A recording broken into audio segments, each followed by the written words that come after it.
تاجیکستان زیاد رشد یافته است. کنده‌کاری اصول کارکردی بدیهی، چوب، سنگ، استخوان، کج، گل و غیره که با راه کند و بریده گرفته می شود. یکی از قدیمترین و معمولترین نمود صنعتی عملی است کنده‌کاری در معماری آرایش بناها و این چنین اشیا و انجام روزگار استفاده می شود. استاهای تاجیک اساساً چوب را به کار می برند و از آنها اشیای روزگار می سازند، یعنی کاسه، طبق، کفش و غیره می ساختند.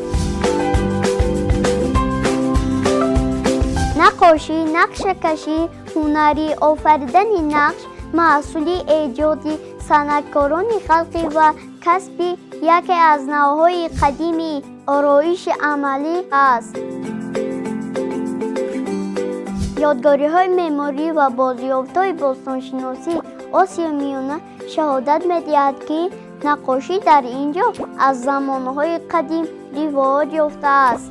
انکشاف هنرهای معماری، کلالی، میزگری، زرگری، قالین‌بافی، گلدوزی و غیره به ترقیات نقاشی نیز مساعدت کردند. نمونه‌های نادری نقش و نگاری که در نتیجه این حفریات یافت شده اند از گذشتگان ما گواهی می‌دهند.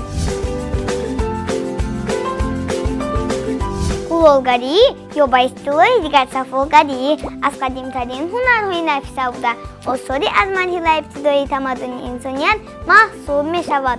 کلالگری نخست همچون هنرهای ایج بود و بعداً در نتیجه تحول و تشکل و صنعت علاید تبدیل یافت. طبق معلومات صنعت‌های تاریخی هنوز در دوره نئولیت آدمان قدیم به استحصال محصولات سفالی شروع کرده بودند. آن زمان ظرف‌های سفالی بدون نقش و نگار و آب و رنگ ساخته می‌شدند. بعد این هنر رواج و رونق بیشتر پیدا کرده در قرن ششم میلاد استحصال ظرف‌های منقش رایج و معمول و مشهور گردید.